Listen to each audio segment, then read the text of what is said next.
ठीक है, continuing from 149। देखिए, लास्ट क्लास में हमारा डिस्कशन चल रहा था कि कैसे अभय ने गांधी जी को लेटर लिखा था, जिसमें Abhay he was kind of complaining कि मैंने आपको बहुत सारे लेटर्स लिखे, लेकिन आपको कभी समय नहीं मिला कि आप उसका रिप्लाई कर पाए। उसके अलावा मैंने बैक टू गॉड हेड जो पेपर्स हैं वो आपको दिए, लेकिन उसमें आपके जो सेक्रेटरीज हैं उन्होंने बताया कि आपके पास में टाइम नहीं है ये सब पढ़ने के लिए। किस तरह से उन्होंने बताया कि हमेशा मेरे जो भी लेटर्स मैंने आपको भेजे, कभी भी उनका रिप्लाई मुझे नहीं मिला। तो आगे जाके बस अभय यही बात बता रहे थे कि अगर आप चाहते हैं that you live for 125 years, तो आप मेरी बात मान के ये जो भी पॉलिटिक्स वगैरह में आप फंसे हुए हैं वहां से निकलिए और भगवान के विषय में लोगों को बताएं, जो भगवत गीता आप पढ़ते हैं। तो इस तरह से बिकॉज अभय अ, गांधी जी को अपना मित्र मानते थे, क्योंकि उनको पता था उनके इंटेंशंस तो अच्छे हैं, वो चाहते हैं लोगों का कल्याण हो, पर वो वास्तविक कल्याण कैसे होगा उस चीज को फॉलो नहीं कर पा रहे। भगवत गीता पढ़ तो रहे हैं, लेकिन अपने ही मेथड्स इन्वेंट करके, अपने मतलब अपने तरीके से पॉलिटिक्स वगैरह में उसको कर रहे हैं, और लोगों को ये नहीं बता पा रहे हैं कि वास्तव भगवत गीता का जो मेन चीज है वो क्या है, कि व्यक्ति भगवान की भक्ति स्वीकार करे, भगवान के शरणागत हो, और उसी से ही वास्तव में व्यक्ति हर कष्ट से मुक्त हो सकता है। तो ये बात वो नहीं समझ पा रहे थे। तो ठीक है, अभय को पता था कि गांधी जी पता नहीं है लेटर पढ़ेंगे या नहीं पढ़ेंगे, लेकिन फिर भी he gave this last try और उन्होंने लेटर लिखा। A sadhu is not suppose to flatter but to cut. This is the basis of his friendship, that he cuts away the illusion of the materialistic person. Yes, आप खुद देखेंगे, बहुत सुंदर बात है। प्रभुपाद जी की जो भी ग्रंथ है, जैसे आज मैं एक रील था प्रभुपाद जी, उसमें कह रहे थे कि अगर तुम अपना 16 माला जप नहीं करते हो, इंग्लिश में कह रहे थे प्रभुपाद जी, अगर तुम अपना 16 माला जप नहीं करते हो, तुम 16 माला जप करना कैसे भूल जाते हो? तुम अपना खाना पीना तो नहीं भूलते हो? So you forget your eating and sleeping, but you don't forget chanting your 16 rounds. 16 rounds करने ही है। तो मैं दिमाग में सोच रही थी कि हाँ, इन केस अगर हमें लग रहा हो that Prabhupada ji was not strict, Prabhupada ji was very very strict. जो बात है वो हमेशा, जो सिद्धांतिक बात है वो प्रभुपाद जी हमेशा स्पष्ट बोलते हैं। Prabhupada ji is never satisfying anyone's opinion. Is it not? काफी बार आप देखेंगे प्रभुपाद जी की हम छोटी पुस्तकें भी पढ़ते हैं, उसमें प्रभुपाद जी थोड़ी हैवी हैवी बातें बोलते ही हैं, बिल्कुल स्पष्ट। और मुझे वो हैवी नहीं लगती, मुझे बहुत इंटरेस्टिंग लगती है, क्योंकि उससे एक स्टैंडर्ड मिलता है कि हाँ, अभी यहाँ पर नहीं है बट वी शुड रेज।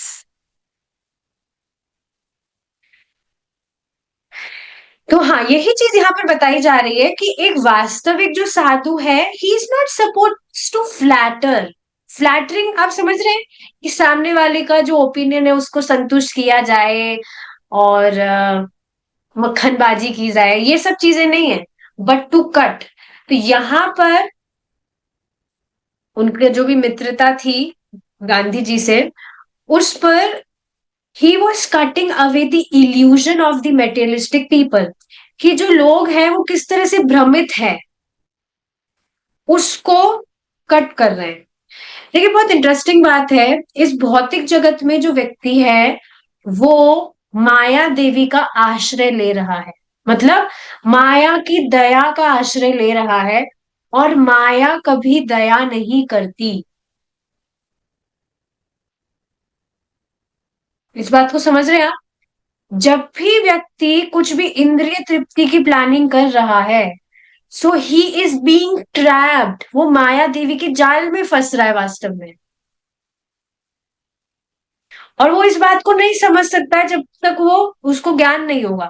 तो यहाँ पर ये बात बताई जा रही है कि जो भौतिकतावादी लोगों का जो ये इल्यूजन है, भ्रम है, उसको काटता है जो वास्तविक साधु है, ताकि वो भगवान की सेवा में लगे। Mahatma Gandhi, forsaken by his friends, bitterly disappointed at the outcome of the long, hard struggle for Indian independence and apprehensive about the future, had been reduced to a position in which he might be able to realize that this his friends and work were ultimately illusory. Thus, it was the perfect time for him to comprehend Abhay's message. तो ये बात हमने discuss की थी कि कैसे जो महात्मा गांधी हैं, उन्होंने जो भी उनके प्रयास थे वो सब विफल जा रहे थे। उन्होंने जो भी किया था, नॉन वायलेंस करना, नॉन वायलेंस मतलब हिंसा ना होना, यूनिटी, सब लोग मैत्रीपूर्ण रहे, ये सारी चीजें जो थी, ये सब फेल हो रही थी। इतना उन्होंने स्ट्रगल किया, इतना मेहनत उन्होंने की कि जो भारत है वो स्वतंत्रता को प्राप्त हो, लेकिन उसके बाद में भी उनकी उनका जो मतलब प्रेस्टीज थी लोगों के बीच में, क्योंकि उनके प्रयास विफल हो रहे थे, तो उनकी जो प्रेस्टीज थी, ये भी इट वॉज डिसिपेटिंग, कम हो रही थी धीरे धीरे।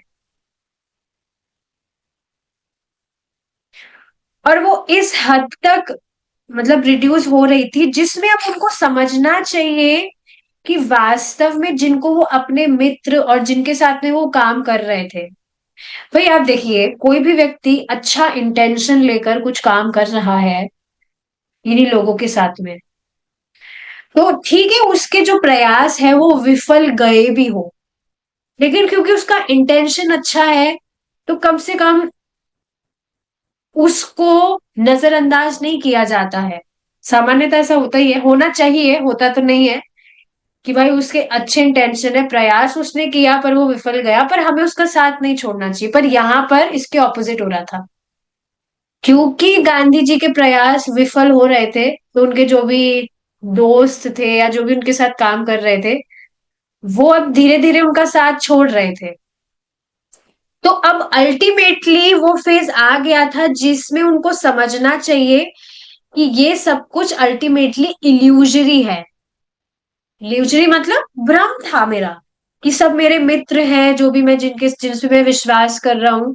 और अब ये बिल्कुल परफेक्ट टाइम था उनके लिए कि वो अभय जो बात उनको बता रहे हैं उसका वह सहयोग दे, क्योंकि उनके भले के लिए बताई जा रही है बातें। Now, by the grace of God, that illusion is going to be cleared, and thus your faithful friends like Acharya Kripalini and others are accusing you for your inability at the present moment to give them any particular program of work as you happen to give them during your glorious days of non-cooperation movement. तो अब भगवान की कृपा से ये time है जब आपका जो भ्रम है वो हटने वाला है ना। आपको मालूम चलेगा कि आपके जो दोस्त हैं, अब है मतलब गांधी जी को ये लेटर में कह रहे हैं कि आपके जो भी दोस्त आदि हैं, वो अब आपकी असमर्थता के कारण दे आर काइंड ऑफ, मतलब अब आपसे दूरी बना रहे हो। आपके जब अच्छे दिन थे उस समय, जिस जिस तरह से लोग आपके साथ में थे, अब सेम सिचुएशन अब वो नहीं है, because of your inability. So you are also in a plight to find out a proper solution for the present political tangle created by your opponents. You should therefore take a note of warning from your insignificant friend like me like means Abhay, that unless you retire timely from politics and engage yourself 100% in the preaching work of Bhagavad Gita, which is the real function of Mahatmas, हमने महात्मा की definition कल पढ़ी थी, according to Bhagavad Gita. Okay, he is Mahatma Gandhi, but he was actually not acting like a Mahatma according to Bhagavad Gita. तो यही चीज यहाँ पर बताई जा रही है कि अब टाइम आ गया है कि आप भगवत गीता का प्रचार प्रसार करें. भगवत गीता के अनुसार जो वास्तविकता में महात्मा है, उसकी तरह से आप उस तरह से आप आचरण करें. You shall have to meet with such inglorious deaths as Mussolini, Hitler और लॉयड जॉर्ज मेट विथ. तो ये कुछ लोग रहे हैं जिनका जो अंत समय था वो अच्छा नहीं था. तो अगर आप, मतलब प्रभुपाद अब है, Prabhupada ji, he was kind of giving him, मतलब सतर्क होने के लिए कह रहे थे कि अगर आप अभी भी नहीं समझेंगे तो फिर आपको, आपका मतलब जो अंत है वो इन लोगों की तरह ही होने वाला है, विच इज नॉट गुड. इस तरह से उनको एक तरह से वो सतर्क कर रहे थे. For years, Abhay had wanted to approach Mahatma Gandhi with this message. In fact, he had written before, although it had been of no avail. But now he was convinced that unless Gandhi got out of politics, he would soon die an inglorious death. तो अभय चाह रहे थे कि वो इस message को पढ़े. कौन? महात्मा गांधी पढ़े और इसको समझे, अप्रोच करे. पहले भी उन्होंने उनको लेटर्स लिखे थे पर वो उन तक नहीं पहुंचे थे, उन्होंने कुछ पढ़े वढ़े भी नहीं. लेकिन अब है वॉज कन्विंस्ड कि अगर जो महात्मा गांधी हैं उन्होंने ये पॉलिटिक्स वगैरह नहीं छोड़ा, so soon he will die an inglorious death. That Gandhi was remaining active in politics rather than preaching devotional service, but him in need of a warning. Abhay was writing to a to save a friend. तो उनके भले के लिए उन्होंने, अभय ने उनके भले के लिए ये लेटर इस तरह से उनको लिखा था.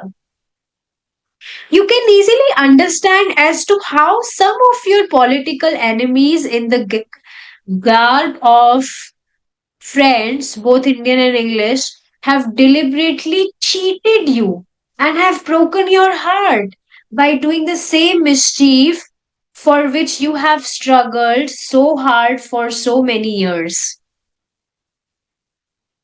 इस बार आपको मैं एक बात शेयर करना चाहती हूँ जो इंटरेस्टिंग है बहुत. पता नहीं, मतलब एकदम से मेरे दिमाग में कोई पहले का ही कुछ सॉन्ग प्लेबैक में बजने लगा था, बैकग्राउंड में बजने लगा था, मतलब कहीं बजा नहीं, मेरे दिमाग में ही वो बज रहा था. तो मेरा मन हुआ मैं उसको सुनूं. बहुत पहले की बात है. और मैंने जब उसको सुना, and I try to connect it with Krishna. मैं उस गाने का नाम वगैरह यहाँ पर नहीं बोल रही हूँ, बट वो हॉलीवुड सॉन्ग था, इंग्लिश सॉन्ग. तो उस सॉन्ग की जो लिरिक्स थी उसको, like it was very amazing.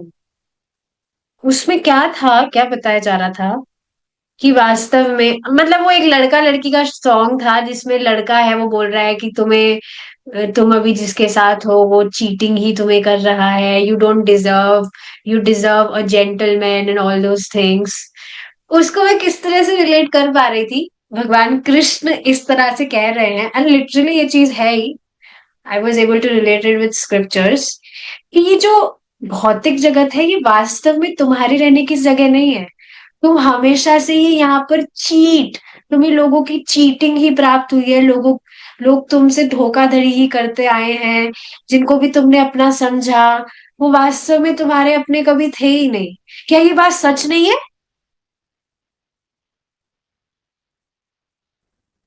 Is it not?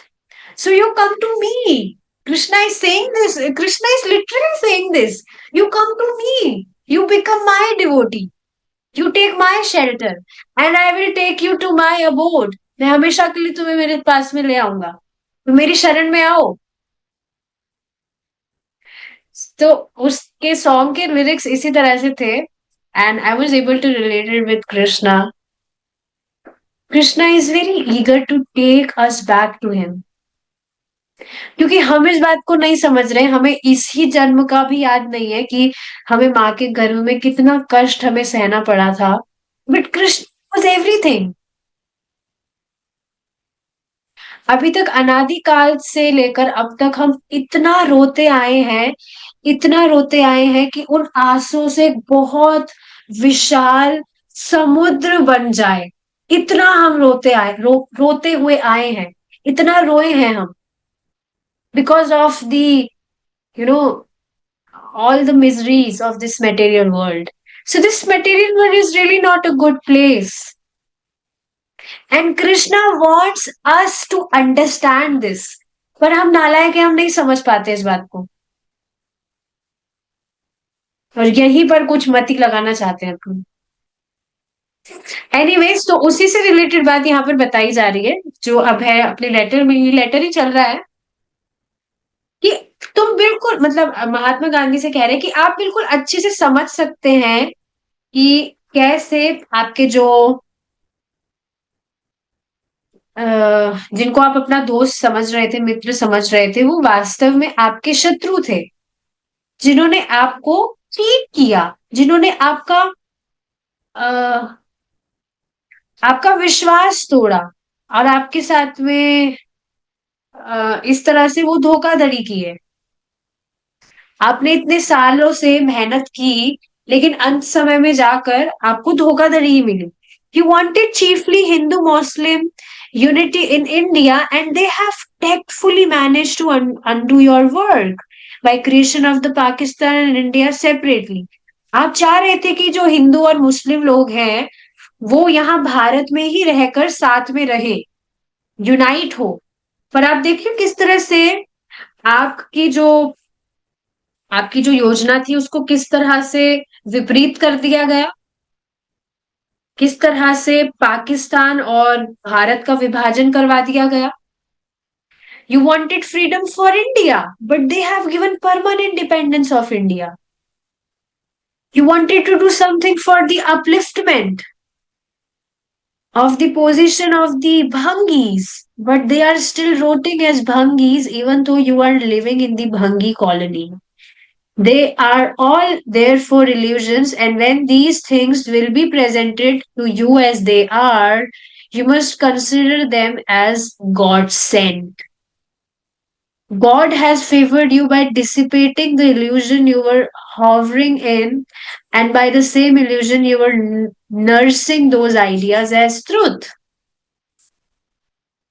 तो आप इस तरह से देखेंगे, आगे बताया जा रहा है कि आप चाहते थे, अभय अपने लेटर में गांधी जी को बोल रहे हैं, आप चाहते थे स्वतंत्रता, लेकिन आप देखिए आपकी योजना कैसे विपरीत पड़ी, और भारत और ज्यादा अब डिपेंडेंट हो गया.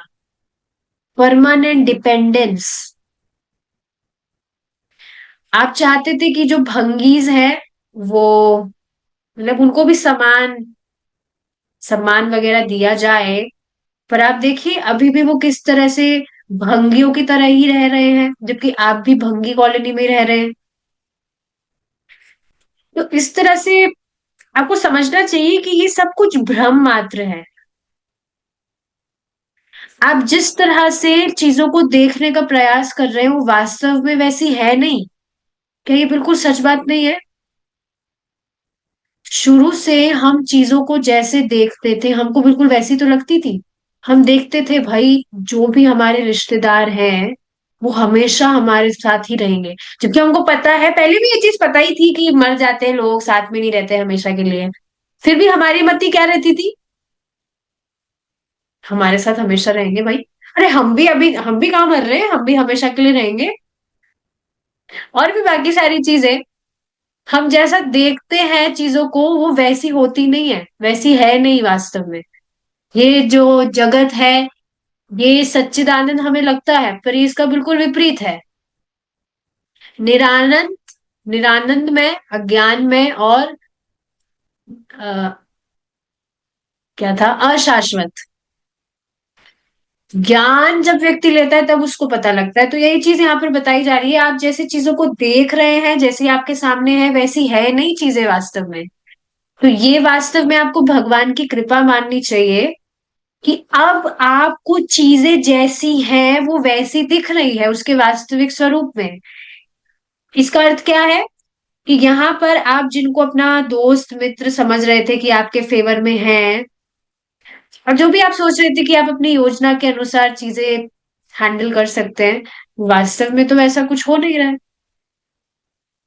तो वास्तव में भगवान ने आपका ये जो भ्रम है इसको अप्रकट किया है।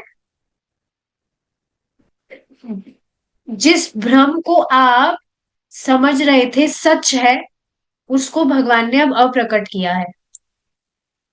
ये चीज यहाँ पर बताई जा रही है। अब है dutifully attempted to inform Gandhi that there was nothing absolute within this relative world.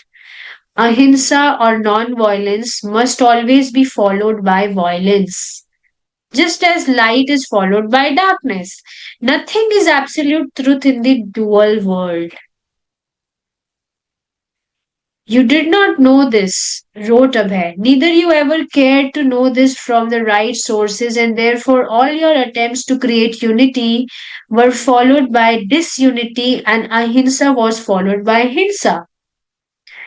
तो देखिए ये बहुत इंपॉर्टेंट चीज है समझने वाली। देखिए सच में बहुत इंपॉर्टेंट चीज है, जो मैं भी इस चीज को देख ही पा रही थी। आप देखेंगे जैसे यहाँ पर बताया जा रहा है, अभय ने ये ड्यूटीफुली ये चीज बताई गांधी जी को कि वास्तव में इस भौतिक जगत में कुछ भी वास्तविकता नहीं है। अहिंसा या नॉन वायलेंस हमेशा यहाँ पर, देखिए ऐसा नहीं हो सकता कि व्यक्ति वायलेंस ना करे। यहाँ पर हिंसा को पूरी तरह से, इस भौतिक जगत में हिंसा को पूरी तरह से खत्म नहीं किया जा सकता है। आप देखिए ना, पेड़ पौधे जो भी पेड़ पौधे जिनसे हमें सब्जियां फल मिलते हैं, या कुछ भी फार्मिंग वगैरह होती है उसमें भी कितने कीड़े मकोड़े मर जाते हैं, तो वह भी तो हिंसा है। But when we offer it to Krishna, through it becomes pure transcendental. तो ये बात, हाँ ये बात यहाँ समझाई जा रही है कि इस भौतिक जगत में कुछ भी नॉन वायलेंस कंप्लीटली हो नहीं सकता है, because nothing is absolute truth in this world. Ultimately अब है यही बात समझाना चाह रहे हैं कि अपने प्रयास से व्यक्ति अहिंसा फॉलो नहीं कर सकता, कंप्लीटली अहिंसा। पर जब वो भगवान को देता है, भगवान की शरण वो ग्रहण करता है, तब वास्तव में वो अहिंसा फॉलो कर रहा है, नहीं तो वो हिंसा ही कर रहा है। भगवान खुद कह रहे हैं 3:13 में भगवत गीता, जो भी व्यक्ति भगवान को बिना अर्पित किए खा रहा है वह पाप खा रहा है, हिंसा कर रहा है वो। No matter if even if he is a vegan. ये वीगन लोगों के साथ में बहुत दिक्कत है। ठीक है भाई, you are compassionate towards animals, but what about other things.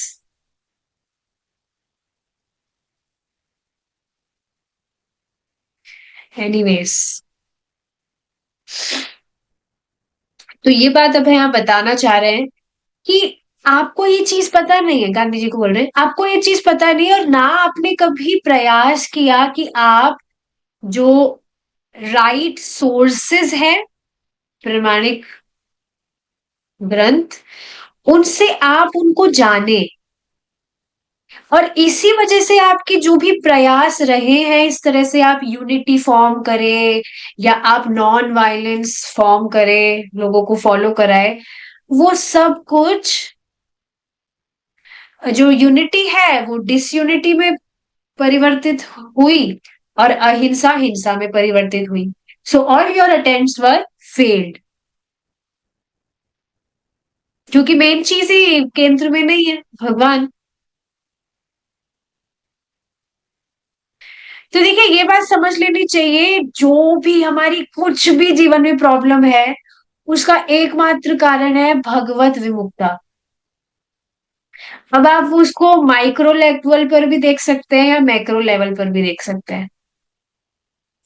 अपने जीवन में ही आप भक्ति भी कर रहे हैं, तो कभी भी आपको टेंशन हो किसी भी चीज को लेकर, आप तुरंत उस समय कॉन्शियस हो जाइए और सोचिए किस बात पे टेंशन हो रही है। मैं इस तरह से करती हूँ, कभी मुझे कुछ टेंशन होती है, तुरंत मैं सोचती हूँ, अरे टेंशन, मुझे टेंशन क्यों हो रही है। फिर मुझे पता लगता है हाँ वहां पर भगवान की बात नहीं थी, भगवान से इतर कुछ टॉपिक था। तो बस टेंशन का निर्माण तो होना ही है। मुझे आजकल मतलब काफी टाइम से इस बात से टेंशन हो जाती है कि मुझे टेंशन क्यों हो रही है, इस बात पर मुझे टेंशन होती है, मुझे टेंशन क्यों हो रही है, मैं तो भगवान की भक्ति कर रही हूँ। So you just see, you become conscious. जब भी आपको टेंशन हो रही है, एंजाइटी हो रही है, उस समय भगवान केंद्र में नहीं है, या भगवान पर विश्वास नहीं है, that Krishna is controlling our life.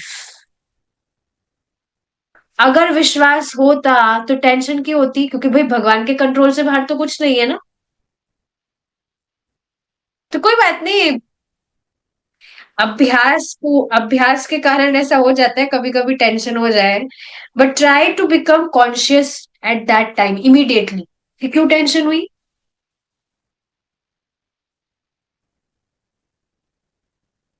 तो ये सारी चीजें हैं। ठीक है। Abhay pointed out that Gandhi had never undergone the standard practice for spiritual advancement, namely accepting a bona fide spiritual master. Yes. Wow. This is amazing point.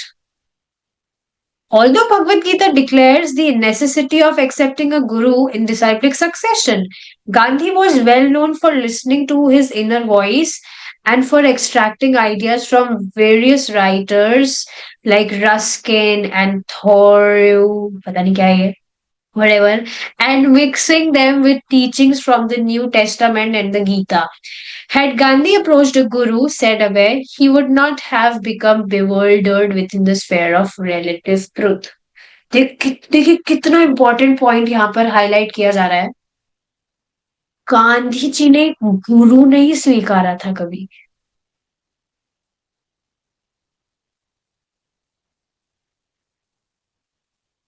कभी इस पर विचार नहीं किया ना। ये पॉइंट अभी हम पढ़ रहे हैं तब दिमाग में आया। Hmm. Mahatma Gandhi never accepted a spiritual master, a bona fide spiritual master. Bhagavad Gita में बिल्कुल स्पष्ट बताया गया है, तद विधि प्रणिपाते ना, ऐसे श्लोक है, थोड़ा थोड़ा मुझे याद आने लगता है आजकल। तो इसमें बताया जाता है जब तक हम गुरु की से मतलब गुरु का आश्रय स्वीकार नहीं करेंगे, तब तक हम नहीं ज्ञान प्राप्त कर सकते हैं। तो बताइए भगवान की अगर बात हम नहीं मान रहे हैं, भगवान कह रहे हैं, तो फिर कैसे हमारे जो भी प्रयास है वो सफल हो सकते हैं। और ऐसा बिल्कुल भी नहीं है, यहाँ पर अभय बिल्कुल स्पष्ट बता रहे हैं, ऐसा बिल्कुल भी नहीं कि गांधी जी को ये बात पता नहीं थी कि आध्यात्मिक गुरु स्वीकार करना चाहिए, देयर इज अ नीड। पर क्योंकि उन्होंने ऐसा नहीं किया, ही नेवर अप्रोच्ड अ गुरु, तो इस वजह से वो इस तरह से भ्रमित रहे। तो यहाँ पर आप देखेंगे भक्ति से रिलेटेड ही काफी शिक्षाएं प्राप्त हो रही है। ऐसा नहीं है दैट यहाँ पर गांधी जी को ब्लास्फेम किया जा रहा है, निंदा वगैरह की बात नहीं है। यहाँ पर एक शिक्षा दी जा रही है, आदर्श प्रस्तुत किया जा रहा है।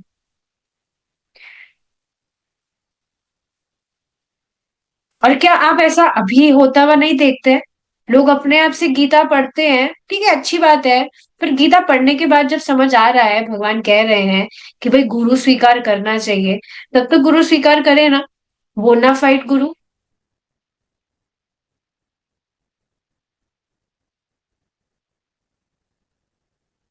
तो इस तरह से वो अलग अलग जो भी टेस्टामेंट्स वगैरह थे या अन्य जो भी जो शिक्षाएं थी उनको गीता की शिक्षाओं के साथ में पूरा खिचड़ी विचड़ी बनाकर वो अपने आइडियाज इन्वेंट करते थे।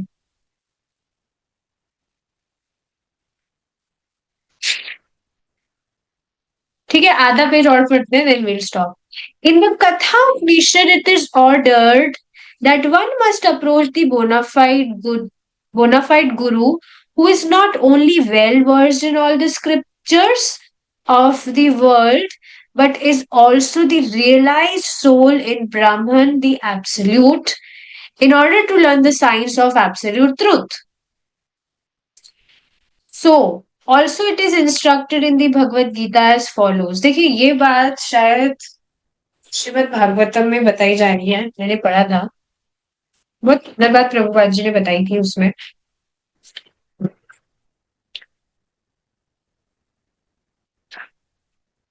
यस, 1.1.15 में to take shelter of the lotus feet of the Lord means to take shelter of the pure devotees. भगवान की शरणागत होने का अर्थ है भक्तों की शरणागत स्वीकार करना, भक्तों का आश्रय लेना।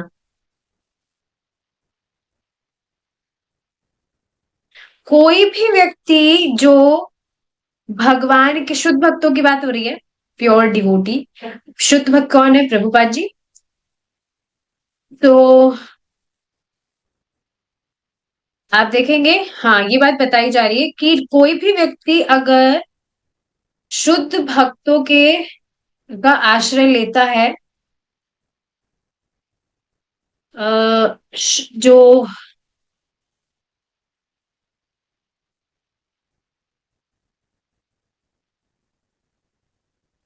यस, कोई भी व्यक्ति जो शुद्ध भक्तों का आश्रय लेता है, शुद्ध शुद्ध भक्त जो गुरु महाराज भी हैं, गुरु महाराज भी शुद्ध भक्त हैं, उनका आश्रय लेता है, तब वह वास्तव में शुद्ध होता है। हमने श्लोक देखा था, मतलब इस श्लोक में बताया गया था कि किस तरह से कोई भी व्यक्ति अगर उन मतलब भगवान के जो शुद्ध भक्त है, जो भगवान की भक्ति में लगे रहते हैं, उनके गायन में लगे रहते हैं, यश कीर्ति में लगे रहते हैं, उनका व्यक्ति कोई समीप भी चला जाता है, उनका संग प्राप्त करता है, तो तुरंत वह शुद्ध हो जाता है।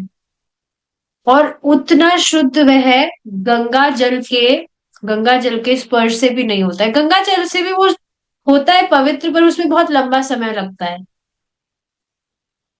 लेकिन शुद्ध भक्तों के संग से, उनके समीप जाने मात्र से वह तुरंत शुद्ध हो जाता है। तो क्या ये बात आप समझ रहे हैं जो यहाँ पर बताई जा रही है कि जो यहाँ कथा उपनिषद में भी बताई जा रही है कि व्यक्ति को एक बोनाफाइड गुरु अप्रोच करना चाहिए, जो कि शास्त्रों में ही मतलब शास्त्रों में he who is not only well versed in all the scriptures, शास्त्रों में ही मतलब अच्छा नहीं है, उस शास्त्रों में तो अच्छा है ही, उसके साथ साथ he is a realised soul, तभी तो वह शुद्ध भक्त होगा। So also it is instructed in the Bhagavad Gita as follows. हाँ ये श्लोक देखिए।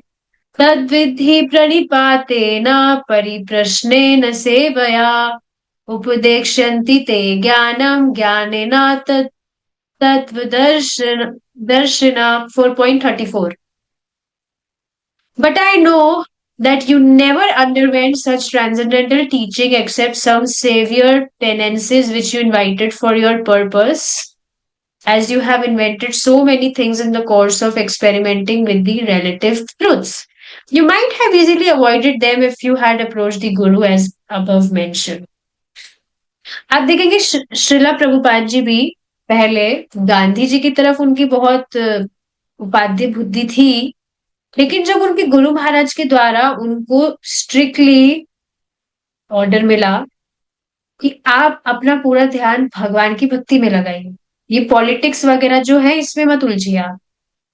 नहीं तो क्या होता, मतलब ठीक है, प्रभुपाद जी का तो केस अलग है ही, पर एक एग्जाम्पल सेट करने के लिए मैं बता रही हूँ। सपोज करिए अगर गुरु महाराज की शरण नहीं लेते तो क्या पॉलिटिक्स में नहीं फंस जाते, जैसा कि यहाँ गांधी जी के साथ हुआ। He never accepted a Guru, he never approached the गुरु। तो इस वजह से वो इस तरह से भ्रमित हो गए और इस तरह से वो उलझ गए सारी चीजों में।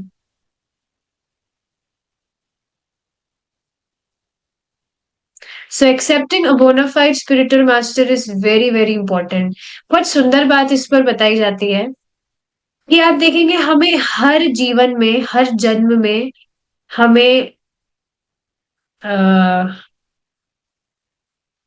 पेरेंट्स तो मिल ही जाते हैं, इज इट नॉट, माता पिता हर ही योनि में मिल जाते हैं। लेकिन जो गुरु है, प्रामाणिक गुरु, और जो गौरांग है, गौरांग महाप्रभु, वह हर जीवन में प्राप्त नहीं हुआ है, किसी भी जीवन में प्राप्त नहीं हुआ है कहा जाए। वह हमें इस जीवन में प्राप्त हुआ है। क्या प्राप्त हुआ है? हमें एक प्रामाणिक गुरु का आश्रय प्राप्त हुआ है, चैतन्य महाप्रभु की कृपा से, गौरांग महाप्रभु की कृपा से, which is a gift, very precious gift.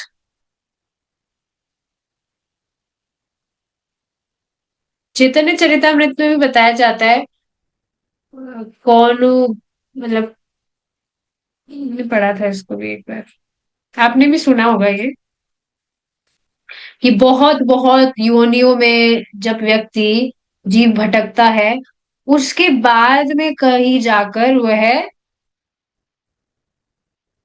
एक प्रामाणिक गुरु का संग प्राप्त करता है, प्रामाणिक भक्तों का संग प्राप्त करता है। पता नहीं वो कहाँ गया, पढ़ा तो था मैंने, आप समझ ही गए होंगे, चैतन्य चरितमृत में से थे, चैतन्य चरितमृत से है वो।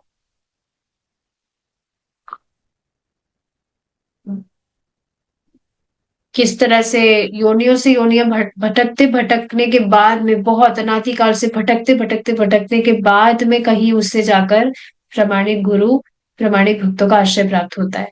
सो we should not, take this opportunity for granted.